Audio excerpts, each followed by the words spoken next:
Well, aloha and good afternoon. Thank you all for being here today. And before I begin, I want to just introduce some special guests. First of all, Councilwoman Andrea Topola just walked into the room. Senator Brenton Awa is in the room. Representative Samantha DeCourt is in the room. And from the Board of Water Supply, Ernie Lau, our director, his deputy director, Irma Kawata, and Steve Nordstrom, who I'm not exactly sure your position, but I know you're at the Board of Water Supply, and I see you all the time. I want to thank everybody for being here, and certainly all of the media. From the day that I got sworn in, I've said that at its core, this job of being mayor is about problem solving. I think all of you know that we're here today to talk about a very challenging problem that has been tossed around for almost 16 years. A problem we simply cannot kick down the road any further as it has been in the past. 2 years ago, in our State of the City speech, I talked about wicked problems and how a comprehensive understanding of any major problem is required before you can offer a solution. So with regard to siting our next landfill, we've gone through everything that it takes in terms of understanding the problem, evaluating our options, and making a decision. So before I go any further, I want to be clear about two things. First, there are no universally acceptable options on the table, and we understand that as well as anyone. Consequently, we explored every path in the most serious manner before we made our decision. You know, if there was a path that the whole island supported, then that is the path that we would have chosen. But it wasn't that simple, because the path simply does not exist. Second, and this is important, the city must construct a new landfill. There is no path forward for us that does not involve the creation of a new landfill on Oʻahu.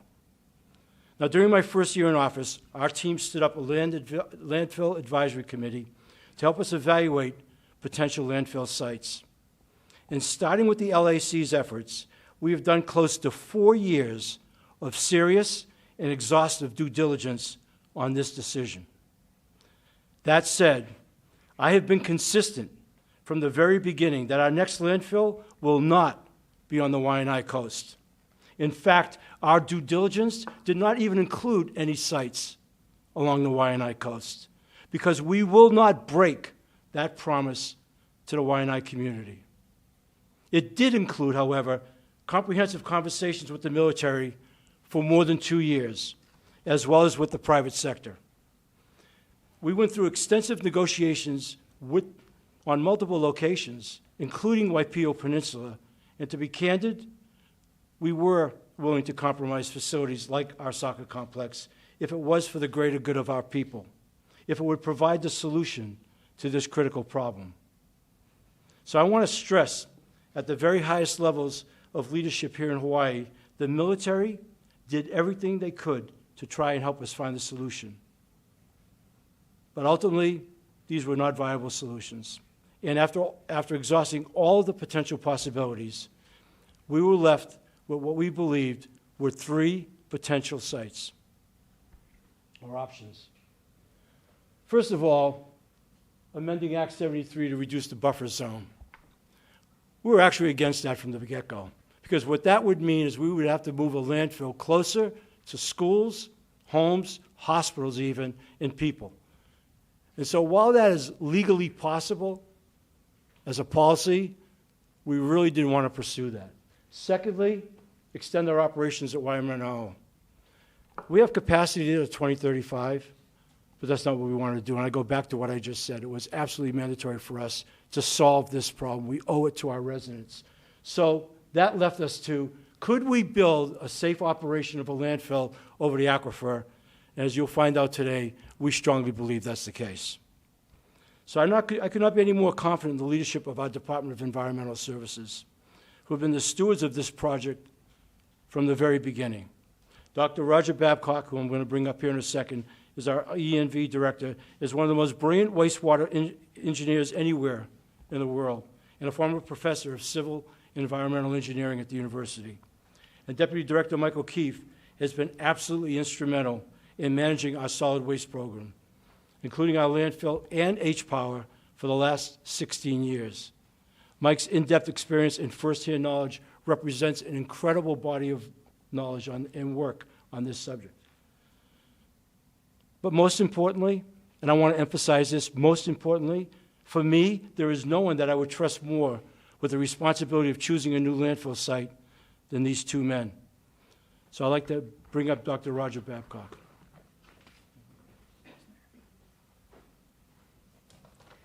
Thank you, Mayor. Welcome, everybody. The Department of Environmental Services collects and treats the city's wastewater and refuse. Now, as citizens, each of us is responsible for the creation of more than a ton of rubbish each year. And it's up to ENV to reliably and safely collect the rubbish, separate all the recyclables, and treat and dispose of the residuals. And that's what we do. These services safeguard and ensure public health and a clean and healthy environment. Our services include refuse collection, the convenience centers, and the transfer stations, the H-Power waste-to-energy plant, and the Wahiawā Gulch landfill. We've been working hard on identifying a new site for the next landfill, and Mike's going to describe that process a little more.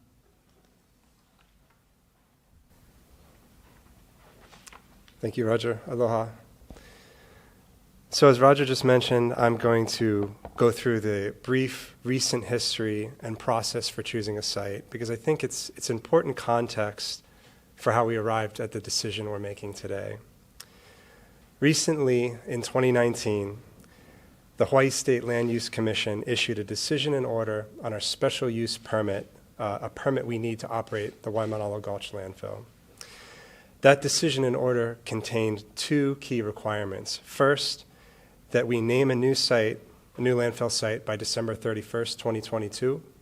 Second, that we close Wahiawā Gulch by March 2nd, 2028 and stop receiving waste there at that date. Later, in 2020, the Hawaii State Legislature passed Act 73. Now, essentially, Act 73 restricted where landfills can be located on Oʻahu.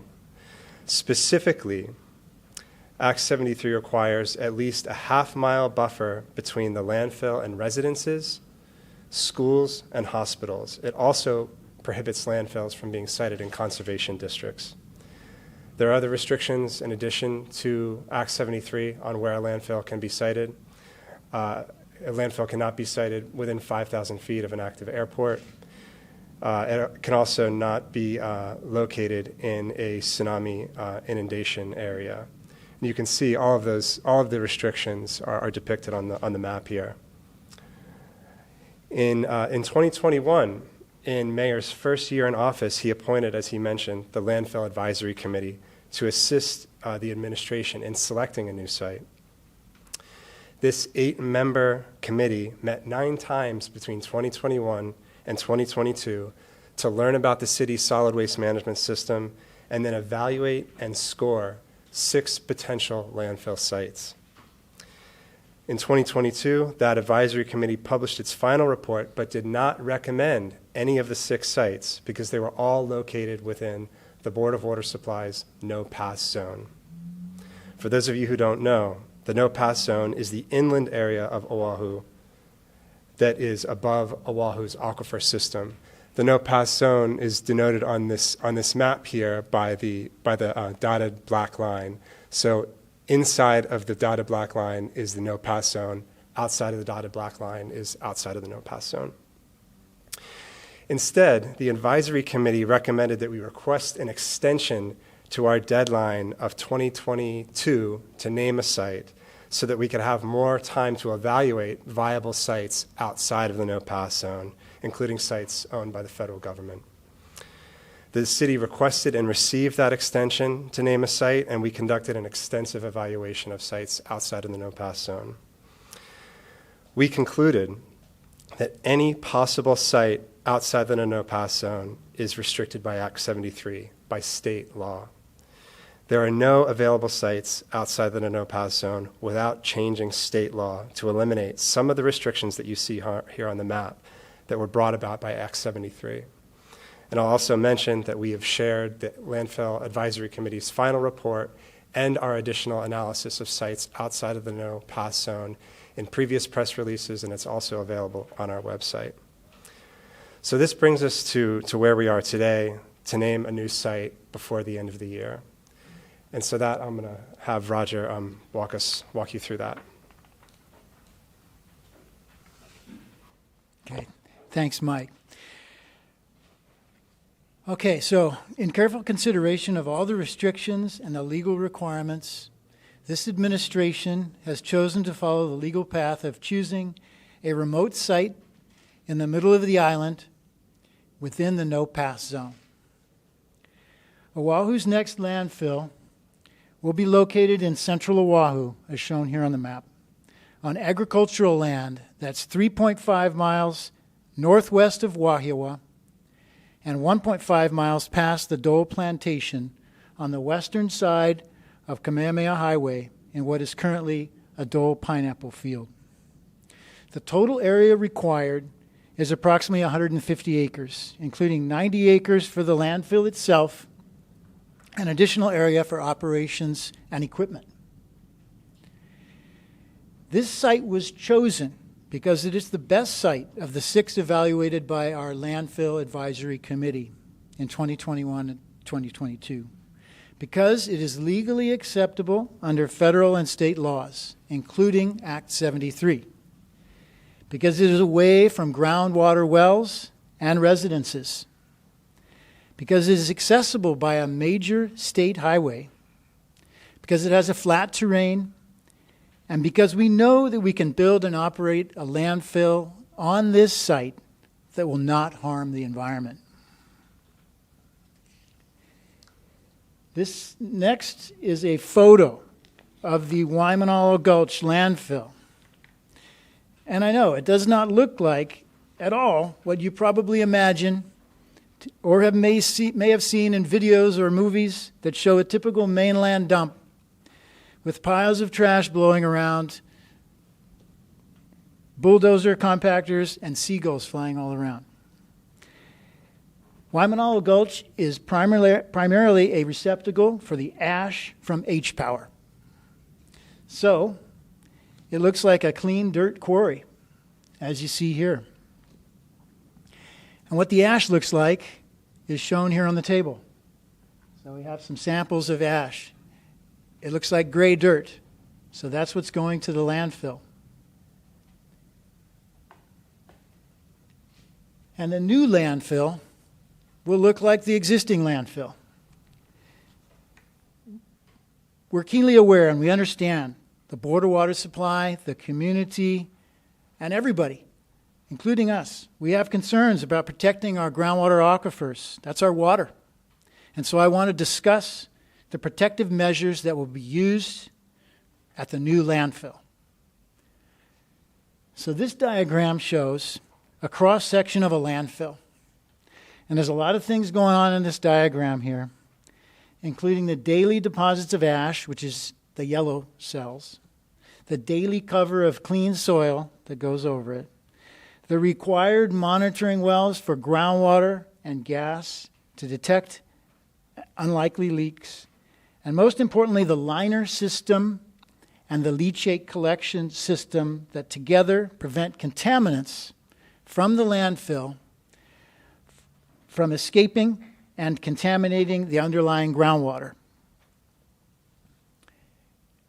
I want to point out that all landfills, there's a lot of federal rules, require a dual liner system that consists of both a thick plastic geomembrane. This is a sample of the landfill, the plastic landfill geomembrane liner at Waimanalo Gulch landfill today. It's also shown in the photos here on the screen. So here's a sample you can look at. And that is impermeable to water. It also has to have a clay liner. So it's a two-part liner with the plastic liner on top and the clay liner underneath. It's obviously bigger than this. And they are both barriers to water. Both of these liners prevent the passage of water known as leachate. So together, these two things are considered a liner system. When a landfill is in operation, go back one, Ian, there's rain.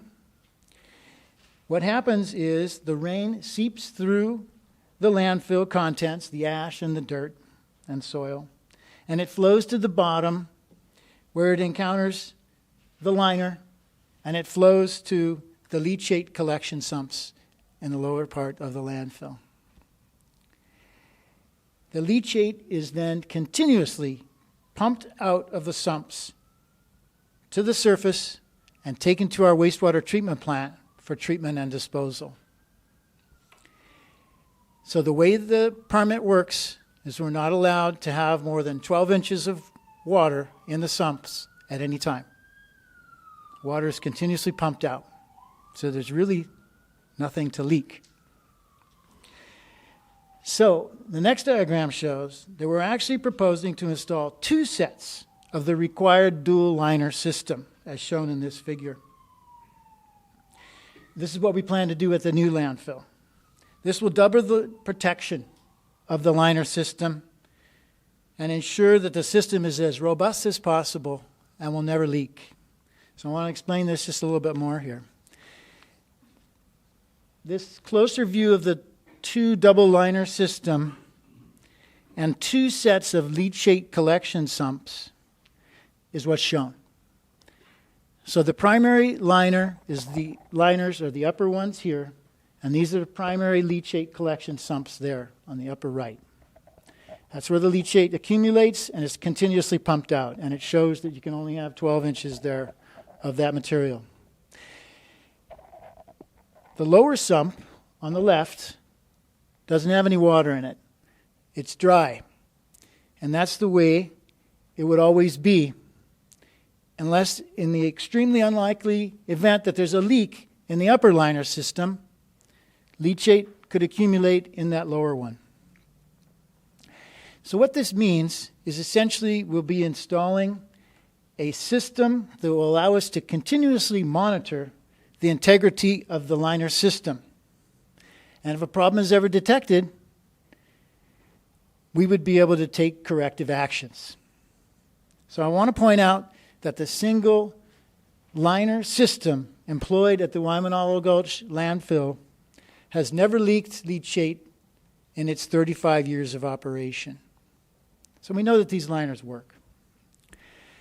Based on all this, we're 100% confident that we can design and operate the next landfill on this site and ensure protection of the underground aquifer from contamination, as well as protect the communities and businesses in central Oʻahu. This site is eligible to receive an operating permit from the permitting authority, the State Department of Health, and also a special use permit from the State Land Use Commission. Unlike the other pathways, there are no legal prohibitions to this site.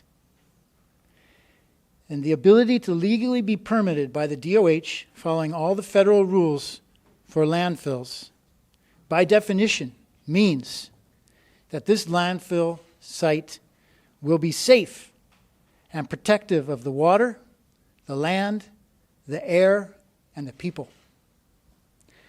Now that we have identified the next landfill site, we will begin the steps of consultations with the Board of Water Supply and the landowner, various evaluations and studies, and community outreach as required as part of the environmental impact statement process. We're committed to public engagement through this process, which is going to take a couple of years.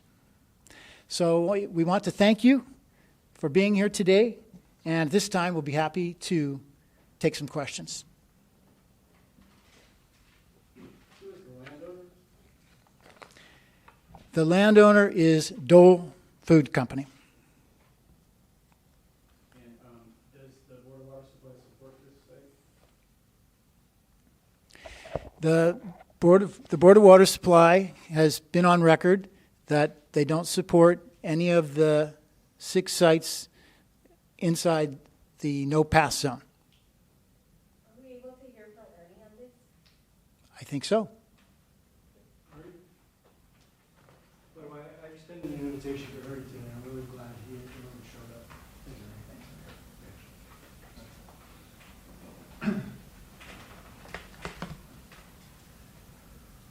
Can you share with us your concerns? Just very simply, our position has always been to protect our water resources. That is the mission of the Board of Water Supply, to provide safe, dependable, and affordable water service to our community now and into our future.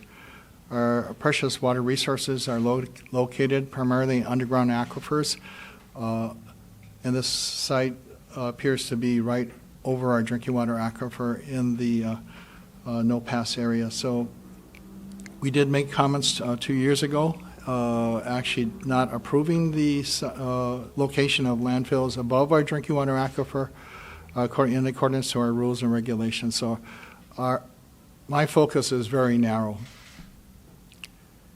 We need water for life. Ola ikawai, kawai ola. And threats to our potential threats to our water resources, of course, you know where I'll be coming from. So I look forward to receiving more information, more details.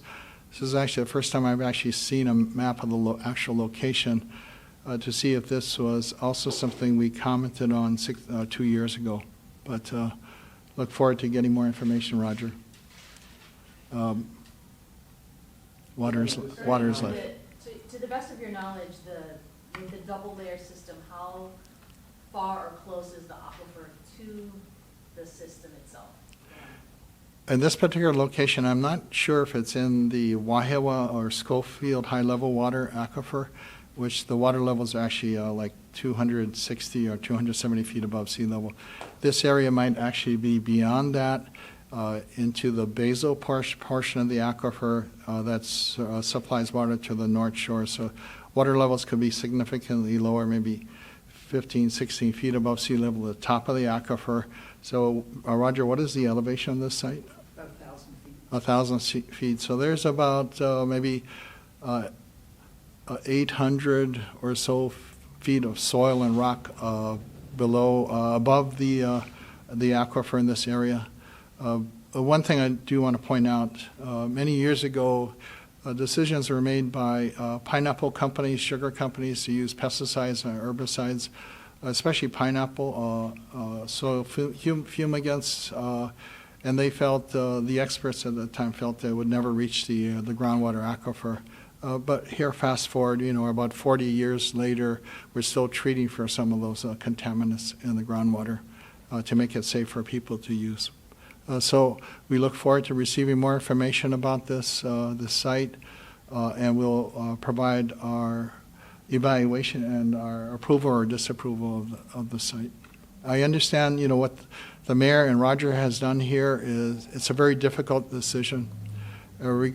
Regardless, we generate trash, and that has to go someplace. It's a tough decision, but for me, for Board of Water Supply, our 95-year history has been about providing safe drinking water to our community.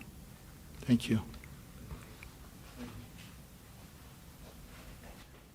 We have the same objective as Ernie with respect to safe drinking water. I want to just offer a perspective. Since we came into office, one of the things that I've talked a lot about is modernizing this city. And, that's more than just buying hardware and software programs. It really manifests in many, many ways. The rail project is a good example of one. What we're doing in housing is another. Or even our approach to how we're dealing with homelessness involves a lot of different applications. I believe in the use of technology. The very fact that Roger was able to tell you that we've not had any leakage at Wahiawā Gulch when it was built over 35 years ago versus what we can do today with the double liner and all the other considerations is that kind of an embrace on a going forward basis. I want to say again what I said before. There's no way out of this. We had to make this decision. There's no on a path forward. We were not going to extend the lease at Wahiawā Gulch any further than maybe a short term after we get to construction. But, so I have every confidence on a going forward basis. We'll certainly be meeting with Ernie and the team at Board of Water Supply, with the Department of Health, whom we've already spoken to, and we understand where we are from the standpoint of the challenge of this. And that's probably the reason why it's been kicked down the road for so long. And that was something there were two things we were determined not to do. Not kick it down the road any further and not go out to Waianae and the west side. Okay? There were no easy solutions. So we knew coming here today, which is also why I invited Ernie and Erwin. This is controversial, but we're being as transparent, as intelligent as we possibly can, and as responsible as we can to the people of this island. So in that regard, Ernie's last comment is, everybody makes trash. There's a lot of trash. It's got to go somewhere. And as you could see from what Roger showed you, the landfill of yesterday conjures up in my mind all the time, because where I grew up, dumps were dumps, with seagulls all over the place and a smell a half a mile away, cats and rats running rampant whenever you went out to the site. This is the antithesis of that. That, combined with the construction of what we intend to do and the location where it's at, is as good as it can be. And I can tell you this, in this office for almost the last 4 years, as I said in my opening comments, we have put tremendous time and effort into this. This is not casual or capricious by any stretch of the imagination, because we knew going in what was at stake. And we knew the degree of difficulty. As soon as we got back the results from the Landfill Advisory Committee saying all 6 sites were no pass, that represented a very unique challenge for us, with the clock ticking. So I'm very proud of what they've done. I'm going to reiterate again, Roger Babcock, you could talk to anybody, and I don't want to embarrass the man who's in this room. Is world-renowned, and what he's done with wastewater in this island and his knowledge of this stuff. Mike has had 16 years in-depth knowledge. These men are of the highest character, and their reputations speak for themselves, and we're approaching it with every bit of seriousness that way. Any other questions? You guys had a request for information out about shipping trash off island, and the window closed, I think, last week or the week before. So how many respondents? I think Roger can talk to that. Yeah, thanks for that question. We got one response, and we had another inquiry too, but they didn't actually then respond.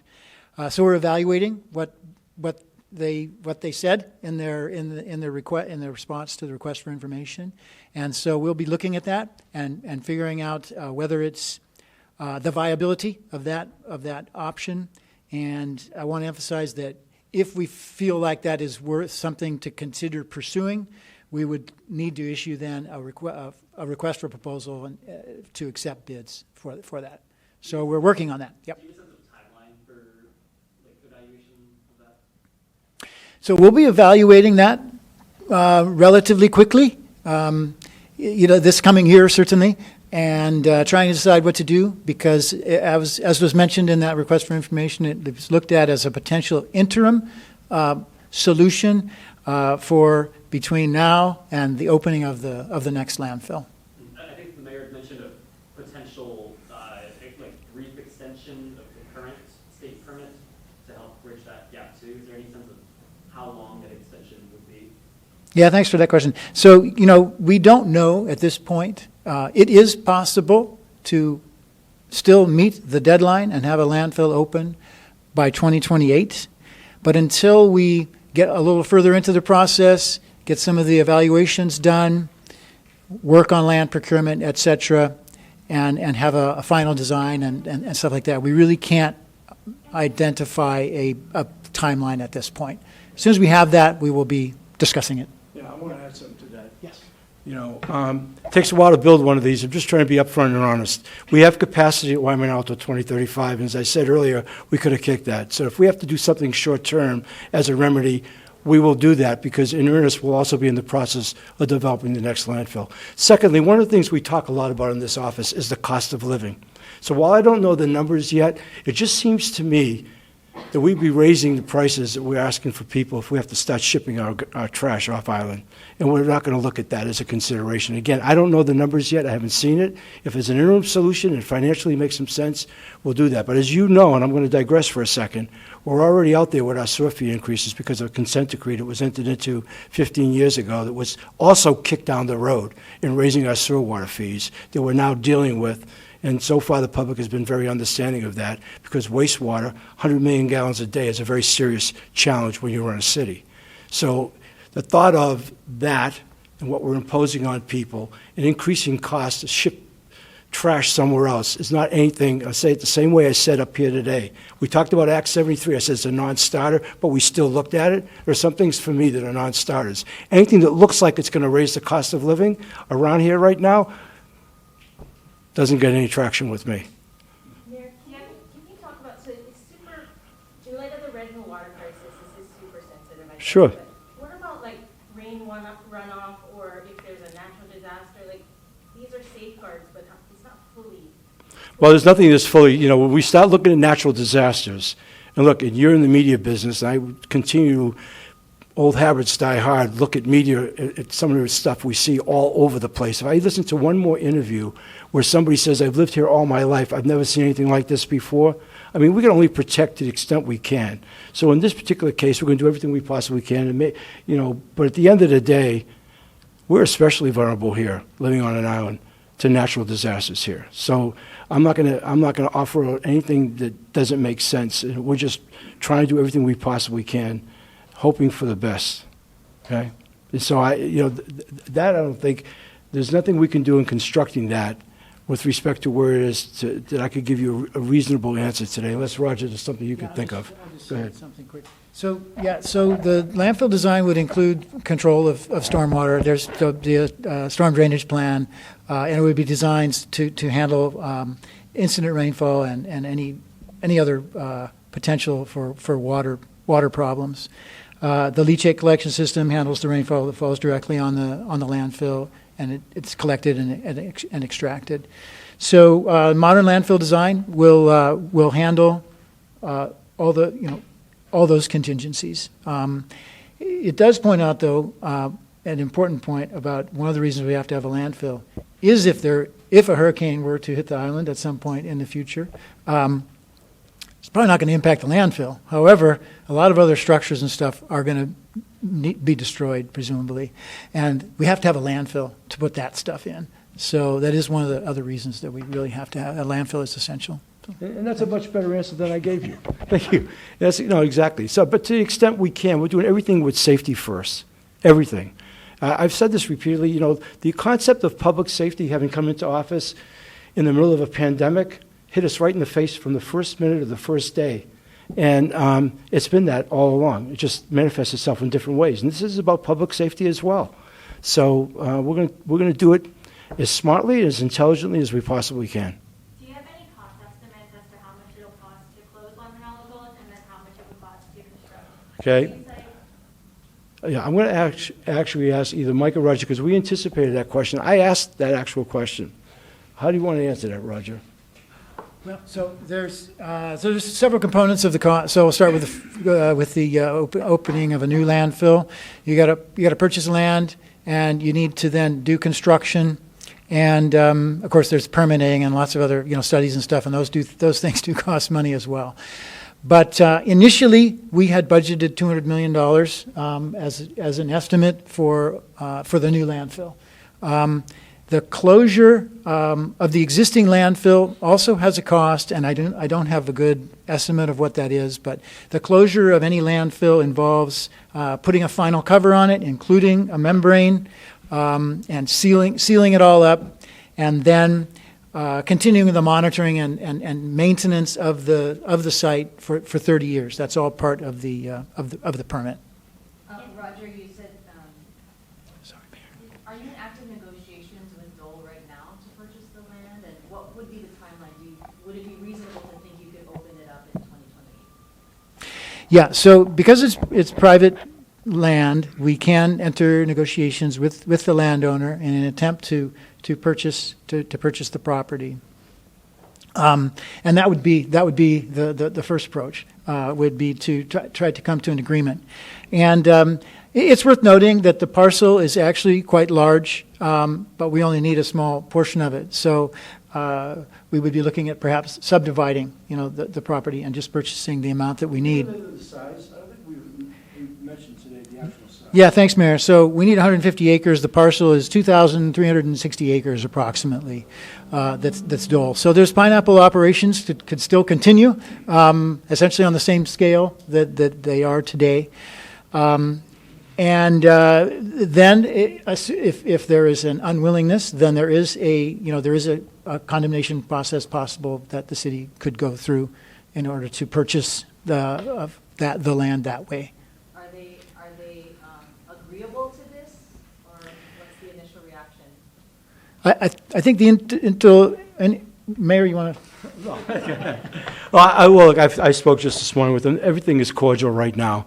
We're going to get into the details, but I think there seems to be an understanding. Dole has sold off some of its acreage to other entities and whatever, so it's, but we'll see how it goes. Our intention right now is to get on the road, whether it's with Ernie Lau, Dole, the Department of Health, as cordially and as intelligently as we possibly can, and just deal with the questions and the situations as we evolve this into a reality. As this is continuing on, going into this next legislative session, will you guys still be pushing to amend Act 73 if it doesn't come through? Or is it contingent? No, I don't think we're going to be pushing to amend Act 73. I'm looking at Mike here. Yeah, so, I'd just say we're having conversations with legislators about this. We haven't made a firm decision at this time. Yeah.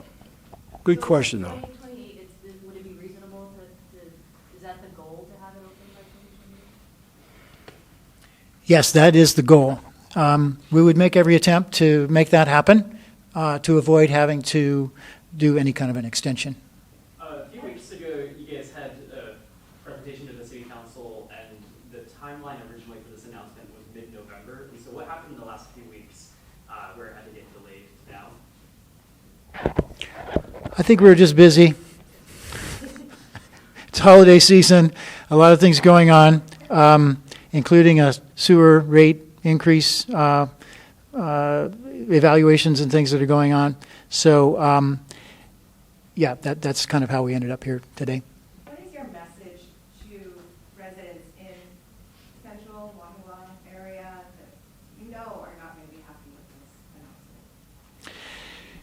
Yeah, so our message is that we're confident that we can site this facility in that area, and that it will be safe, both for the underlying groundwater and, the people on the surface, all of us, the businesses, the communities. It's not real close to where people are. It's a pretty remote place. You got to drive out of Wahiawā and head towards the North Shore, and then you'll come to it, and it's in a wide open area. So the closest neighborhood would be the Helemano Military Reservation, and then the Whitmore Village, and then Wahiawā. If I could just add, we plan on working with the community, getting out there and engaging them and educating them. So you can say people aren't going to be happy. We knew that from the get-go. You tell me where on the island anybody would have been happy. But given what Roger just said about its overall geographic location, there's a lot of ignorance about landfill. I'm not so sure any of you out there, when you saw that picture of the landfill today, even knew that that's what the landfill looked like. So we have a lot of education to do. We feel really confident in the technology and our capability, and we want to offer those certainties and that assurance, if you will, to the communities. We're going to work at that because it's really important. It's part of our road ahead in getting this done. I just wanted to ask one more thing about the timeline. Previous E&D directors have said that it would take at least 7 to 8 years to site and construct and close down the other landfill. What has changed, I guess, from 2020, 2019 to now that makes you confident that, or thinking that you can do it in such a short period of time? Okay. Yeah, so it's a good question, and nothing has changed. So we're on record with the Land Use Commission for those numbers that you just mentioned, that on average it takes quite a few years in order to construct and open and permit a new landfill. But those are just numbers. This is assuming everything goes smoothly, with purchase and with construction. It is a very easy site. It has good access. So it's theoretically possible that it could happen. But At this point, we really don't know. There's too many unknowns to figure out what a better timeline is at this point. So, And then what is the lifespan, sorry, of this one? yes, thank you for that question. Yeah, so the landfill that the siting that we've been working with and the area requirement that we need is based upon sized to handle 20 years of our waste stream plus 20 years of the construction and demolition waste that currently goes to the PVT landfill in Nanakuli, which is expected to close sometime in the next 5 to 10 years. When that happens, unless something else different happens, that waste then would come to the city. Currently, construction and demolition waste is not allowed at Waimanalo Gulch landfill, but that may have to change in the future. So we sized it for those two waste streams combined to handle that for 20 years. I will note that that was assuming the same amount of waste that we receive today. 1.2 million tons per year is the waste stream. There are waste minimization efforts underway, additional recycling underway, and including an ash recycling and reuse project that we're working on that would reduce the amount of ash by more than 50%. So those things would impact then how long the landfill could be, the new landfill could be in operation. So thanks for that question. In the spirit of what changed between then and now, theoretically, you guys could have held the same press conference 2 years ago in 2022, saying the same kind of solution of, using our technology, we're going to build above the aquifer, and we're confident that we can do so. But you chose not to. And No, that's not true, Ben. Okay. Could not have done that. I said today we were in negotiations with the military. We were prepared to forfeit Waipio Soccer Complex if it was for the greater good because it was on a peninsula. Those discussions with the military were ongoing. Mike and I attended meetings at the highest level with Admiral Aguilino at the time up at Indo-PACOM on this. We were actually hoping that would happen. Okay, we'd have to build a different soccer complex, and we were intending to do that, which would have come to good, but we have lands available to do that. So we weren't ready. It came to now, and whether it was a couple of weeks ago or now, I would tell you, that's a minor thing. But this was the month. We were determined by December, certainly before the holidays, before the end of this year, which is where the clock was. But I personally talked to him today for the first time, Ian. Today, yeah. We learned about the site. Today is the day they learned what the site was, correct. No, not in the past, no. Okay. It's surprising to them. Yes and no. He actually told me he had known about that when we talked about it. Like I said, the conversation was very cordial. Yeah, I don't know if I should be naming his name, but yes, I talked to the top guy. What's up there? Roger, the property that you're looking at is just 150 acres, it's not the 2,000 acres? So the TMK is that it's one piece of property. It's a large piece of property, but we only need the 150 acres. So that'll depend on negotiations. Yeah, we'll see what we can do. Let's see. We wanted to point out that we needed from 2 years ago, what we needed to do and what we were requested of the Landfill Advisory Committee was to look at these other options, because for their evaluation we'd exclude military lands and we'd exclude any lands that were not compliant with Act 73. So they asked us to go back and look outside the no-pass zone at at modifications to Act 73 and military lands that are all outside the no-pass zone. And so that's what we did. And so we needed, as was shown in the 3 paths, we needed to eliminate some paths. And that is what we've done in this process. So it brought us back now that we need to go into the no-pass zone. Roger, Sharon. how far is the site to Helemano Plantation and Whitmore Village? Can you show us on the map? Yeah, one more, yeah. So Helemano is here. It's about 1.5 miles, and Whitmore Village is here. It's about 2.5 miles, or a little more, roughly. Yeah. Is it going to be very visible from the highway Yeah, thanks for that question. The next slide shows that it would be very common, and we would be proposing to put vegetative screening and/or berms along there. You may or may not know that on the other side, on Kaukonahua Road, is where the large composting facility is, where all of our green waste goes and to be made into compost. But you can't see it from the road, right? Because there's vegetative screening and berms to prevent it from being visible from the road. So we would be doing that at this site as well. Is there going to be infrastructure improvements like highways to accommodate extra trucks, traffic? Yeah, thank you for that question. Yes, so as part of the environmental impact study, there will be traffic studies. That will be one of the things that will happen, and it's very, very likely that improvements, widening of the road, turn lanes, and things like that will be required at this location. And those, of course, would be part of the construction project, depending on what the finding is. Yeah, I want to go back to your question, Ben, because this really strikes to our thinking, and I want you to know that, okay? I said at the outset, from the core, this job is about problem solving, and I've talked openly and often about the fact that in order to really solve a problem, you've got to first really understand it. In this particular endeavor, the process of elimination, knowing full well that was at stake, took time. It takes time. And when I talk about at least, it was more than 2 years with the military, those kinds of things take time. And so, and in fact, Ian, the reason why we didn't inform anybody, we kept everything a close hold. I just told Ernie Lau Friday night by way of a phone call with Roger and provided his documents. We kept the things in a close hold because we understand the seriousness of this as how it relates to people, the confusion it can create, and we want to be sure we go about it the right way, starting with today's press conference. And so we fully expect to engage the community. Everybody's interested. As I said earlier, certainly the people at Dole, certainly our Board of Water Supply, the Department of Health, and all of that. It starts now, officially and publicly. And we waited for this moment to do so because we're clear in our thinking all the way around. We're clear in our legal positions all the way around. That took time. But the one thing we were determined to do was make a decision, and that's what we've done. Okay?